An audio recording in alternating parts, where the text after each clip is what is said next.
The air was thick. Not with shouting, not with chaos, but with something far more frightening: silence. All around the courtroom, you could see it written on their faces. Robin was staring straight ahead, lips pressed together like she was holding her breath. Janelle's eyes flicked once toward Christine, then to Cody, and Mary. Mary didn't even blink. Her expression was unreadable. But the one person who couldn't hide anything in that room was Cody. He wasn't yelling, he wasn't pacing, he wasn't even moving. He was frozen, like his brain couldn't catch up to what had just happened. His negotiating position, the arguments he'd rehearsed, the confidence he walked in with, it had all been stripped away in a matter of seconds. David Woolley sat there, calm, quiet, not smug, not aggressive. He didn't need to say anything else, because the impact had already landed. Christine. She didn't smile, she didn't gloat, but there was power in how she held herself. Straight back, chin high. Her silence meant something. For years, she had listened. She had compromised. She had stood by while he spun his version of the truth in front of cameras and courts and wives and counselors. But now, she didn't need to say a word. David had spoken for her, and what he revealed changed everything. You could almost feel the shift ripple through the room. This wasn't just about legal custody or time-sharing agreements or financial settlements. It was something much deeper, something personal. Cody had been trying to hold on to the one thing he believed he still controlled: the narrative, the story he told himself and told the others about what happened between him and Christine, about why the family was falling apart. But when David stood up, that story shattered. And the way it shattered? That's what stunned everyone the most. There wasn't a dramatic speech, no brutal confrontation, just clean, impossible to refute evidence, and a tone of absolute finality. As if David hadn't come to invite negotiation. He came to shut it down. Every breath felt louder than it should. The sound of papers sliding across a courtroom table, the dull thud of a water cup setting down, the echo of heels as the judge leaned forward, reviewing what had just been handed in. Small sounds. But in that silence, they were deafening. You could practically feel the pulse in the room shift when the judge locked eyes with Cody and asked a simple question. "Do you have a response to this?" He didn't, not a real one. His jaw tightened. His hands formed fists against the table before slowly relaxing, and for the first time, he looked unsure. Not angry, not full of fire, just small. And that image of Cody, sitting there with no control, no comeback, wasn't something anyone had seen in years. For so long, he had claimed the position of leader, of decision-maker, the bridge between all of the wives, even when that bridge had been cracked for a long time. But now, in front of Christine, Robin, Janelle, Mary, and the legal system that held no space for emotional outbursts or spiritual justification, he looked like a man who had finally run out of road. This wasn't just the collapse of a negotiation. It was the collapse of control. And David Woolley didn't scream or fight to make that happen. He stepped in with quiet strength, with respect, for Christine, for her story, and for her future. That's all it took. And Christine, she never looked back at him that day. Not once. Because she didn't need to. What hit Cody harder than any legal loss was the realization that someone, finally, fully, had stood beside Christine in a way he never did. Someone defended her not with explanations, but with proof. Not with noise, but with clarity. And the wives, those who had seen Cody twist and stretch every confrontation into his own narrative, saw this too. And they didn't argue. They didn't defend. They sat, they watched. And in their silence, there was an agreement. Christine was done. And this time, there was no coming back. What came next? That's when the emotional fallout began. Because silence can only hold back the storm for so long. It didn't start in that courtroom, not even close. That moment, when Christine sat strong and silent and Cody sat powerless, was the end of a journey that had been building for decades. Because before David, before the legal shift, before the silence that stunned every person watching, Christine lived through years of feeling invisible, unheard, and dismissed. And she stayed. Year after year, she tried to hold on, tried to believe things would get better, but they didn't. In the early seasons, you could see it in her face, smile on the outside, but something in her posture never fully at ease. A kind of quiet tension that came from always being the one to bend, to be patient, to accept less, and pretend it was enough. She took the late-night responsibilities with the kids, filled the house with warmth, tried to keep the peace even when her heart was screaming. And all the while, she watched the man she married drift further and further into favoritism. She saw it. Everyone did. The shift toward Robin wasn't gradual. It was obvious. And as Robin's presence grew stronger, Christine's place became less secure. Conversations stopped including her. Family decisions started happening without her input. And worst of all, love, real love, turned into obligation. But Christine didn't walk away easily. Her loyalty was deep. Not just to Cody, but to the idea of the family. She had sacrificed her youth for this lifestyle. She believed in spiritual marriage. She believed in sisterhood. Those beliefs didn't vanish overnight. They broke down slowly and painfully. By the time season 17 aired, something had finally shifted inside her. And we saw it, clear as day, in those raw, honest, and deeply emotional conversations between her and Janelle. The masks were coming off. Christine wasn't hiding behind being the happy one anymore. She was exhausted. And Janelle, she was one of the few who truly saw her for what she had endured. They talked like friends, like sisters. The kind of real talk that hadn't been shown for most of the series. Not about cooking or schedules or kids, but about worth, about hurt, about what it meant to be in a relationship with someone who no longer cared to fight for you. You could feel Christine teetering, not on the edge of leaving in rage, but in sadness. She knew what she had to do. She just wasn't sure if she had enough left in her heart to do it. For so long, Christine thought love meant staying, even when she was hurting, especially when she was hurting. She told herself that sacrifice was strength, that staying silent was love. But silence was eating her alive. And something had to give. Eventually, it did. When she finally decided to walk away, it wasn't loud. It wasn't scandalous. It was steady. And it was final. She packed her bags. She told the camera, without bitterness, without anger, that she was done. She cried. But they were not tears of regret. They were tears of release. And then she left everything she had built behind. The big house, the years of memories, the title of third wife, the mess. And she started over, on her own. Not because she was trying to prove anything, but because she knew if she didn't choose herself now, no one else ever would.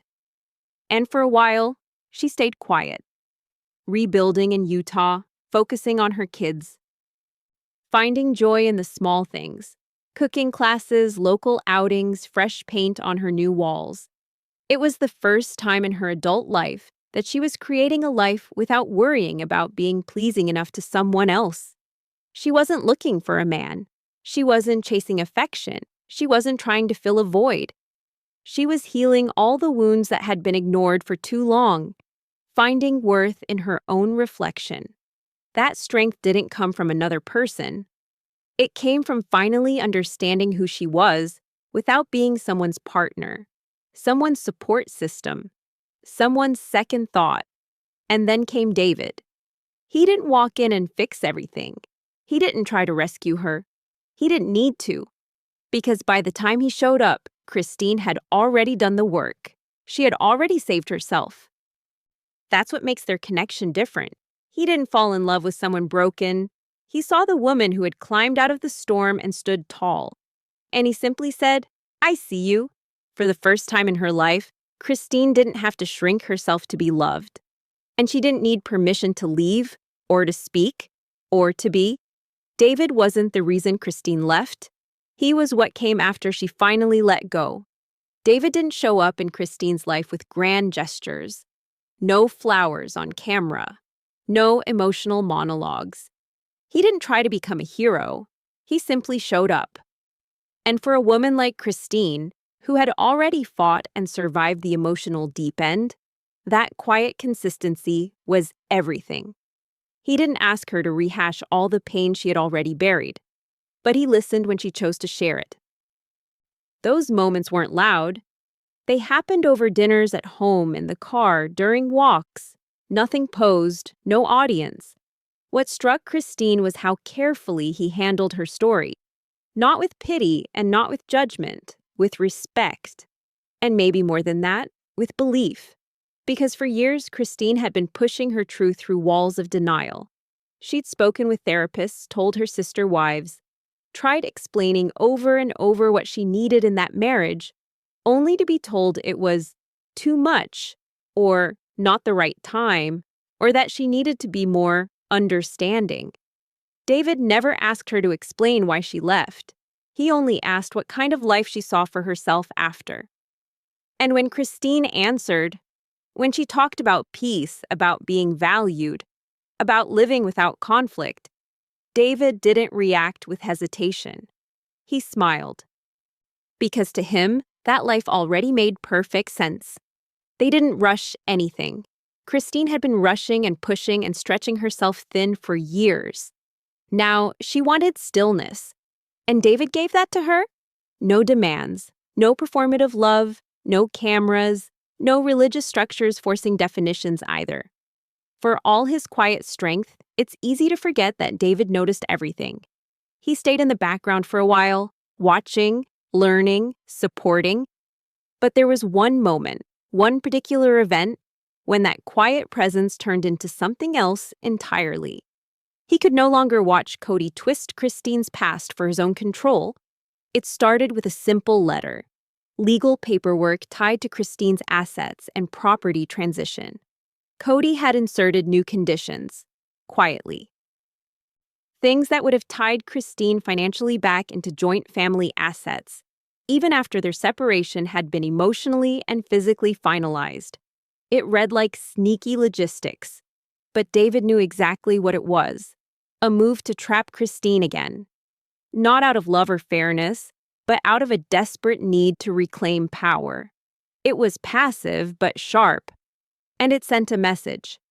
You might think you're free, but you won't go far.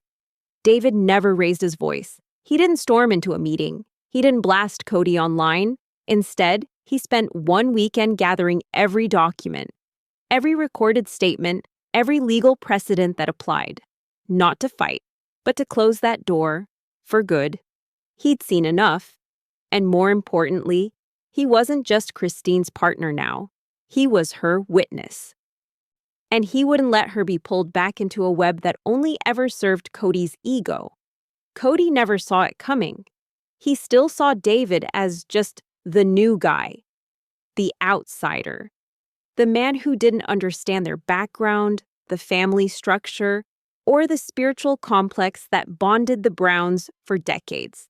He assumed David wouldn't speak up, that he wouldn't get involved, that he wouldn't even understand what was happening. But while Cody was dismissing him, David was preparing.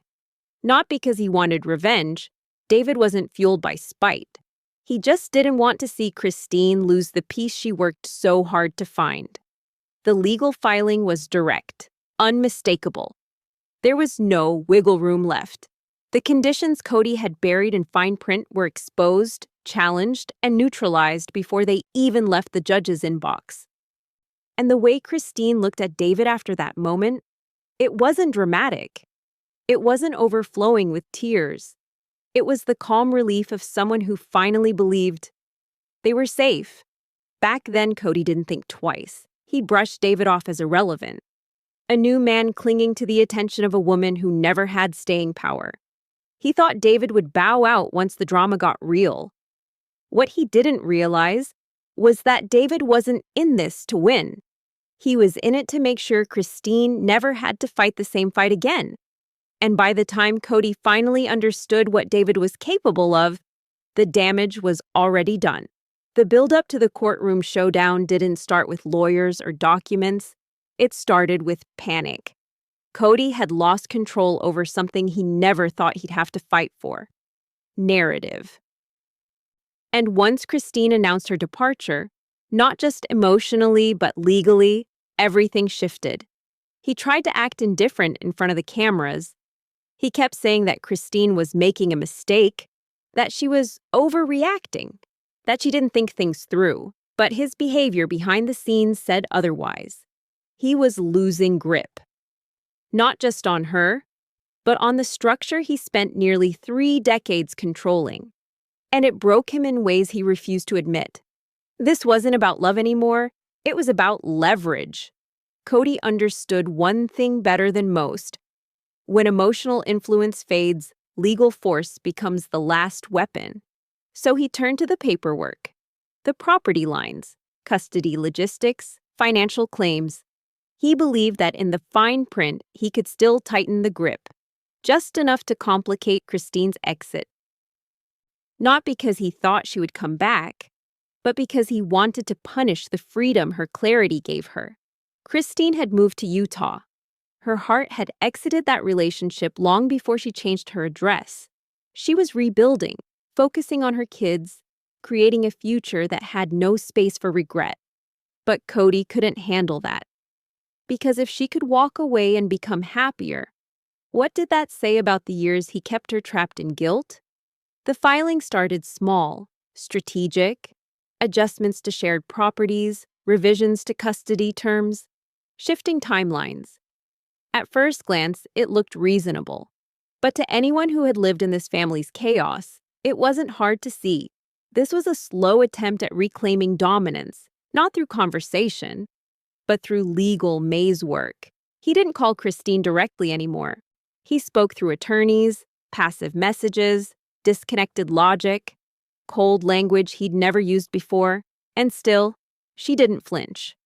Christine remained steady, calm, the exact thing that would push a chaos-based mind like Cody's to unravel even more. While he kept escalating, she stayed grounded. Her lawyers came prepared with facts, no fluff, no tangled emotion. Then came the parental negotiation, Cody's final shot. He pushed for shared parental say, not out of necessity, but control.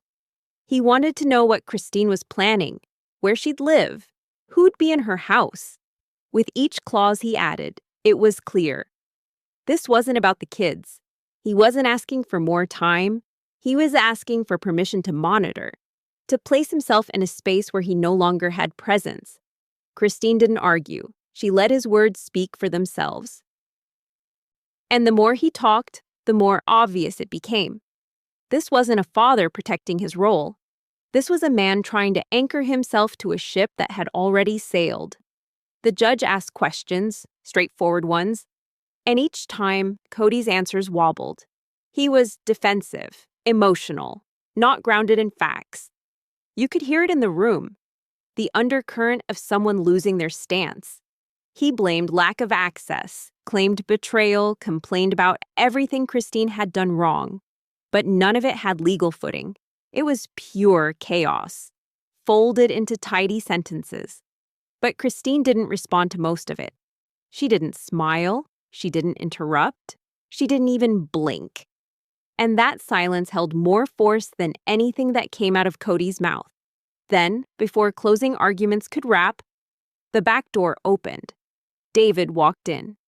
Not with security, not with advisors, just himself, calm, collected, carrying a file under his arm without ceremony. The timing was sharp. Not too late, not too early. He didn't nod to Cody, didn't look toward Robin. He went straight to Christine's table and handed the file to her attorney, quiet and direct. The judge paused, looked over the new evidence, shifted position. The entire room tensed. Christine didn't move an inch. It was the lawyers who spoke now, with new papers, new clarity. And most of all, new power. Whatever hope Cody was still clinging to dissolved right there, right in front of everyone. And when he realized what David had brought, when the weight of that revelation finally settled, the look on his face said everything. This wasn't just the end of his argument. This was the end of his authority. In that moment, Cody didn't look furious. He looked stunned. Like somehow, despite all of it, he truly believed he still had a chance to pull the strings. He didn't. Not anymore. It was quiet. Too quiet. The kind of quiet that doesn't settle the nerves. It tightens them. Every eye in the courtroom shifted when David walked in, but it wasn't his entrance that shook the room. It was what he carried in his hand. A simple folder. Slim, unassuming, almost underwhelming, until it landed on the table. Christine didn't flinch. She didn't look to David for reassurance. She kept her eyes forward, as if she already knew what was inside and what it meant. Her attorney opened it, scanned the contents, and with barely a breath, passed it to the judge. The judge leaned back, adjusting his glasses, and started reading. Within seconds, everything changed. You could feel it, even if no one said a word. The rhythm of the room shifted. The judge's expression turned unreadable, detached, focused, like gears were shifting behind the scenes. Then came the first pause. A glance over the rim of the glasses. He looked directly at Cody. No smile, no judgment. Just the weight of someone seeing the full picture for the first time. Behind Cody, Robin stiffened. Her mouth was slightly open, unsure whether to speak or stay silent. Her body moved forward a bit in her seat, like she knew, deep down, that whatever came next could not be reversed. Christine's eyes welled. She turned her head, ever so slightly, not to show weakness, but to hold that one tear in before it fell. This wasn't anger. It wasn't joy. It was release. Quiet, beautiful, tragic release. A lifetime of uneven conversations, of half-truths and blurred lines, had finally been replaced by something undeniable. Fact. The papers were thorough. Property disclaimers, financial detachment, split custody frameworks. But most powerful of all, a full timeline of Christine's departure, preserved in legal clarity.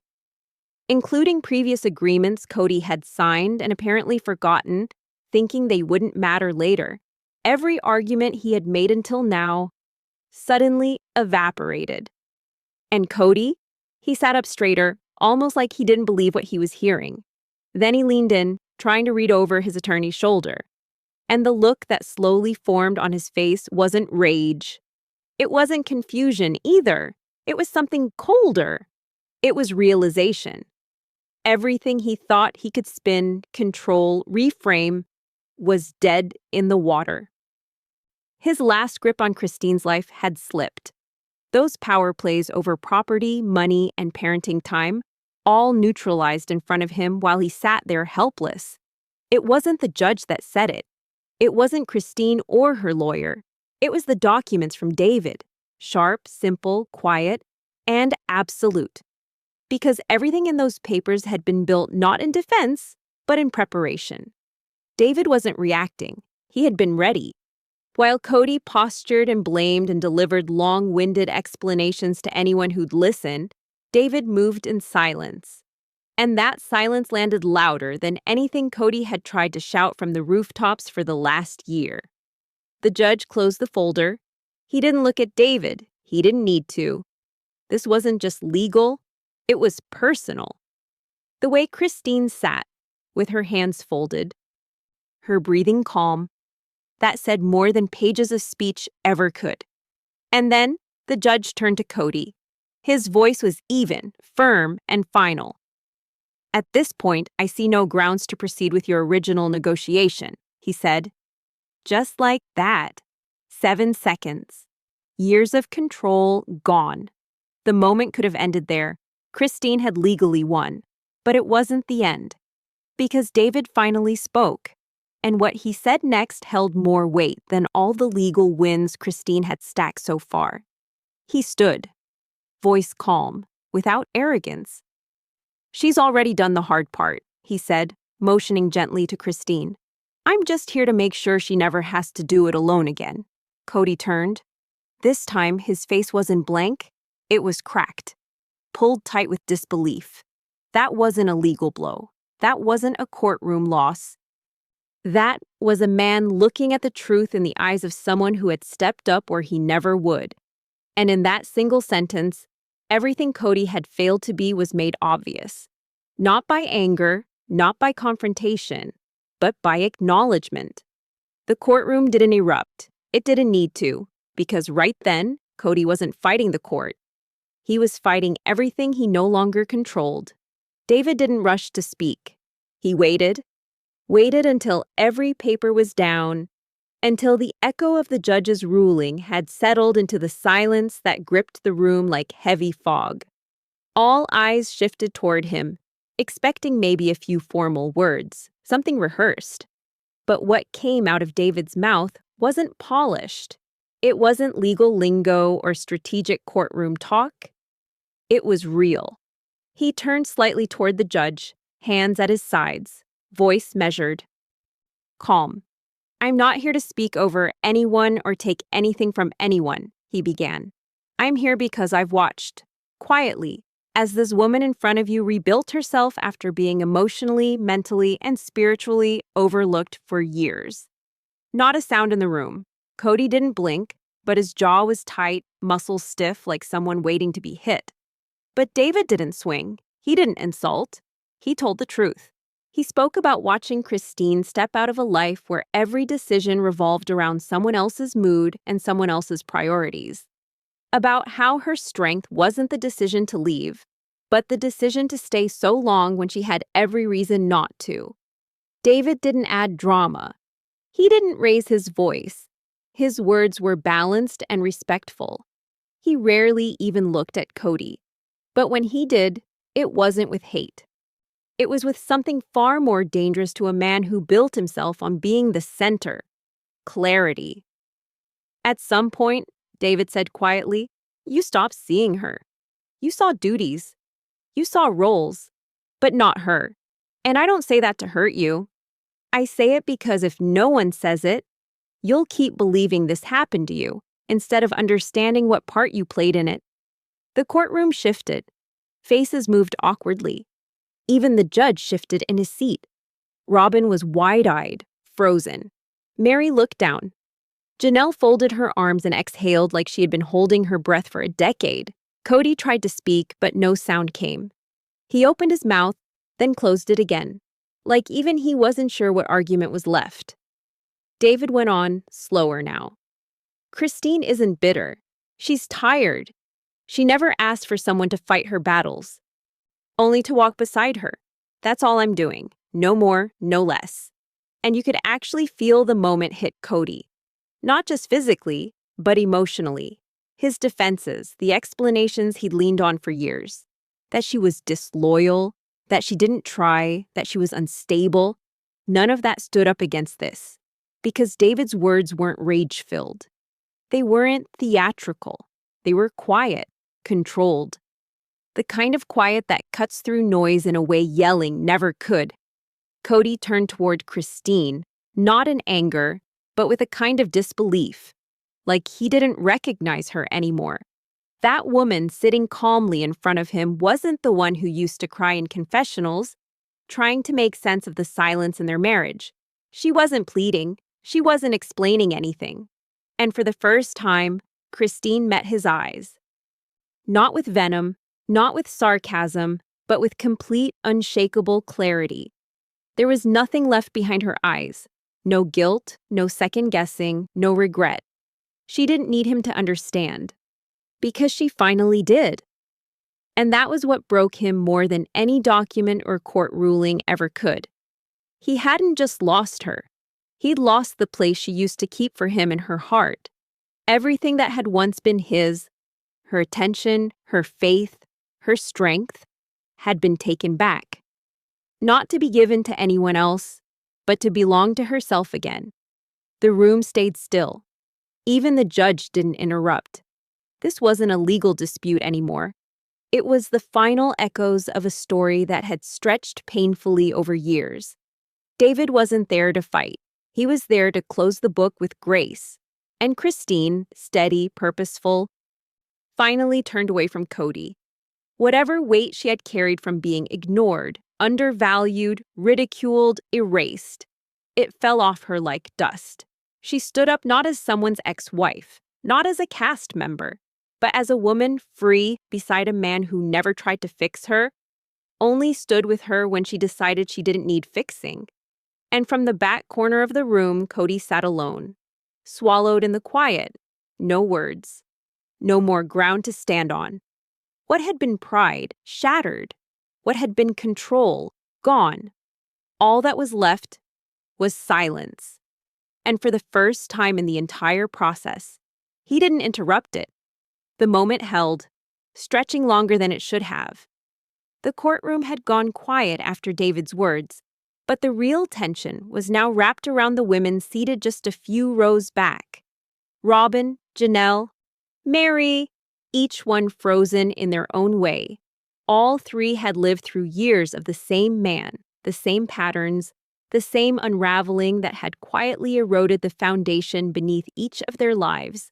But now, faced with the finality of Christine's freedom, that silence wasn't passive. It was personal. Janelle sat slightly leaned forward, her fingers pressed together, elbows on her knees. Her face didn't move much, but her eyes, those eyes had seen this coming long before the courtroom ever did. She had known. Maybe not in the beginning, but certainly toward the end. She watched Christine grow stronger, watched her let go, watched her finally choose herself.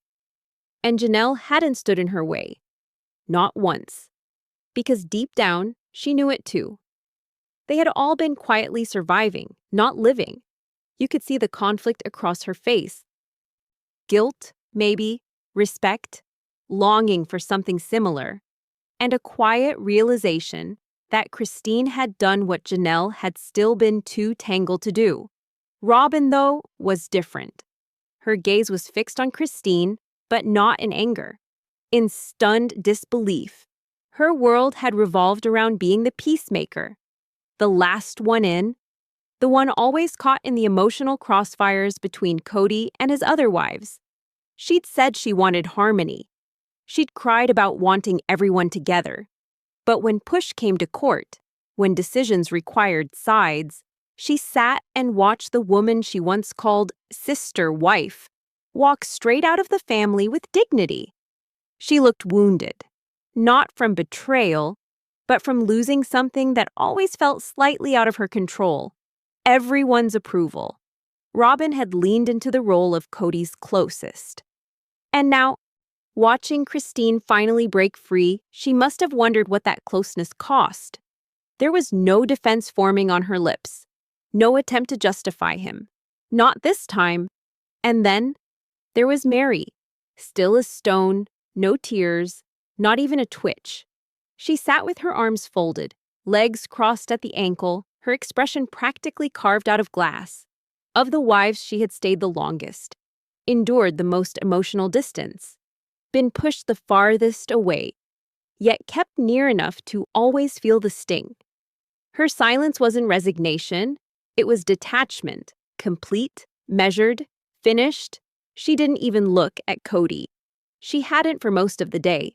If Christine's freedom was a spark, Mary's silence was the ash of something that had long since burned out.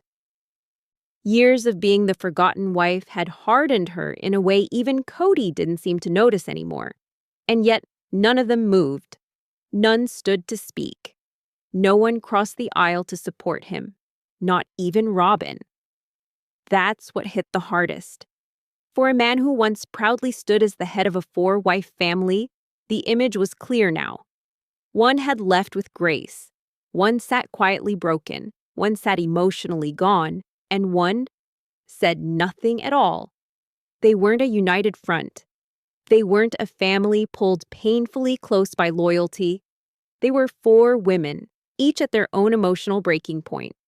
And Cody was alone in his silence. Christine had found her voice. David had spoken her truth aloud. The judge had drawn a line.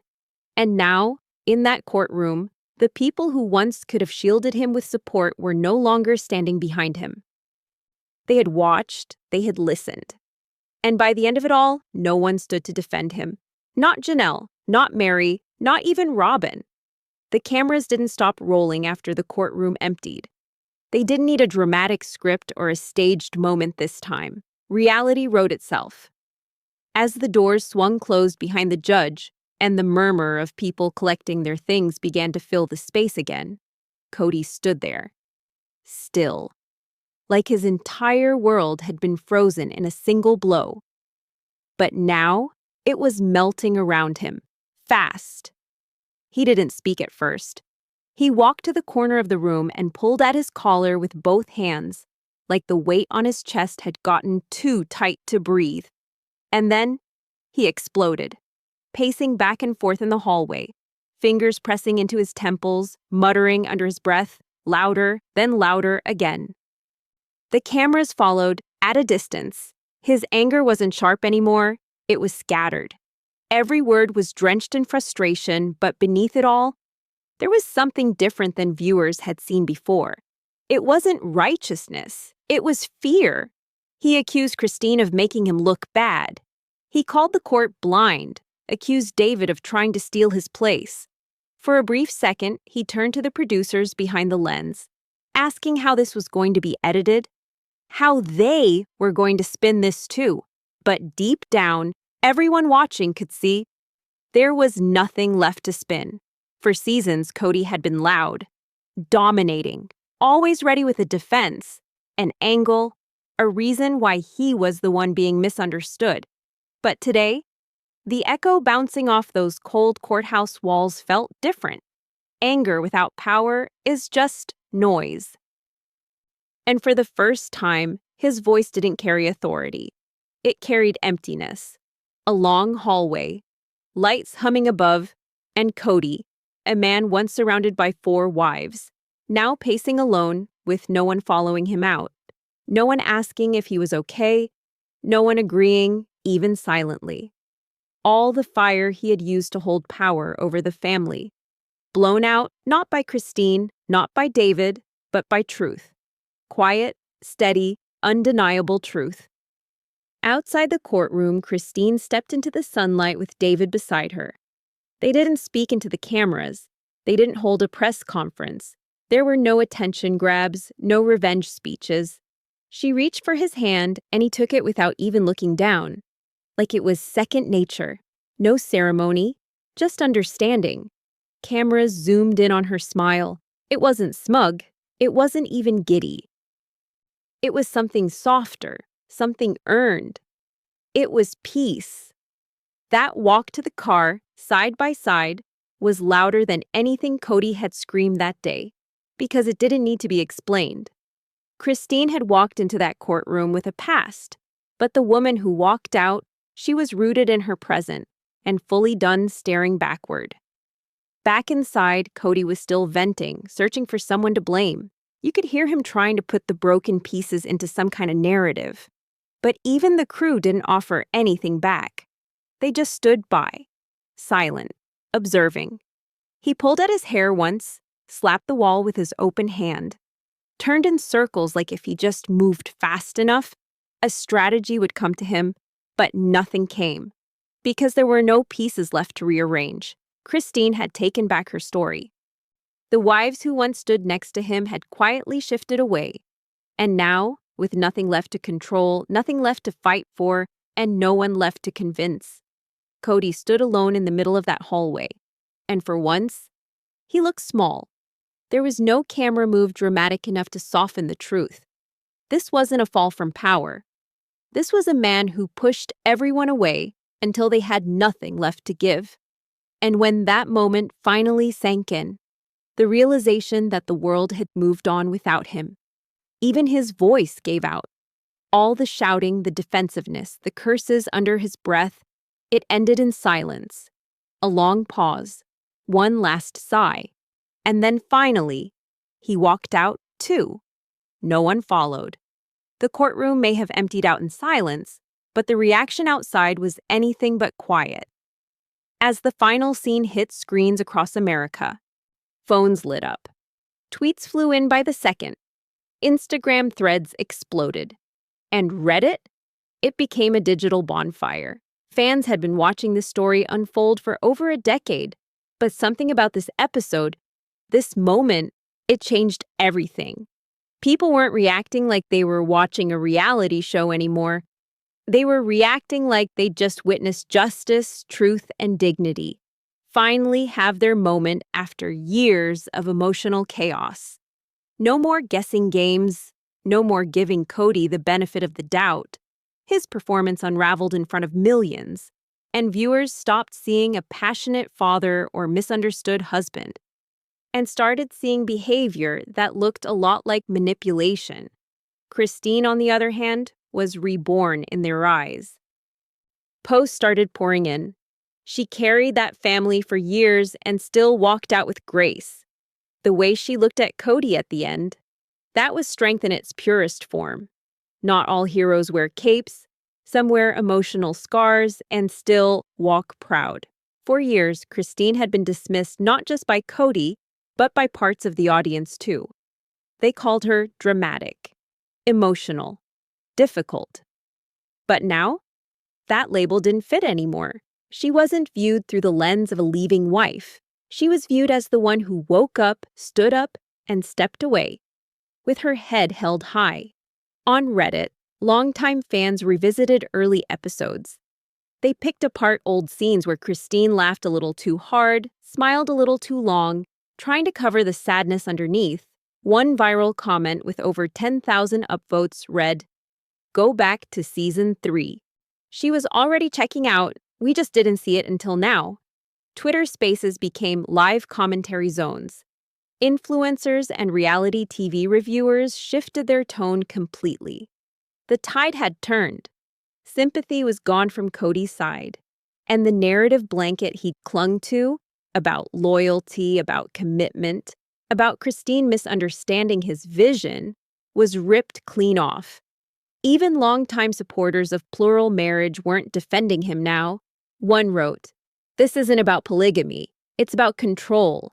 And it's clear now Christine was the only one brave enough to question it out loud." And maybe what landed the hardest wasn't just Karen from Ohio or Jamie in Seattle saying these things. It was women, mothers, grandmothers, viewers who had lived through their own quiet sacrifices, screaming through comment sections, saying, "She spoke for all of us." Cody's defenders couldn't keep up. No amount of explanation, no spiritual codes, no headship justifications landed anymore. Not after viewers watched the courtroom silence. Not after they saw Christine walk out with David, not clinging to him, but walking beside him. It wasn't just Christine's bravery that moved people, it was her clarity.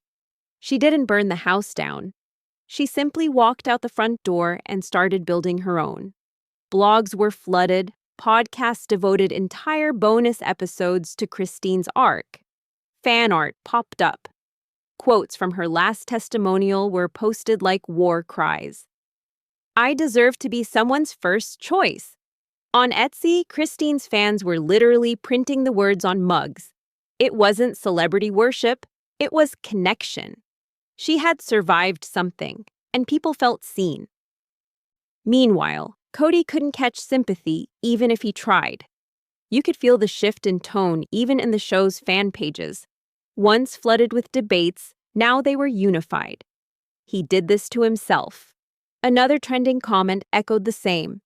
"He didn't just lose Christine, he lost everyone who used to defend him too."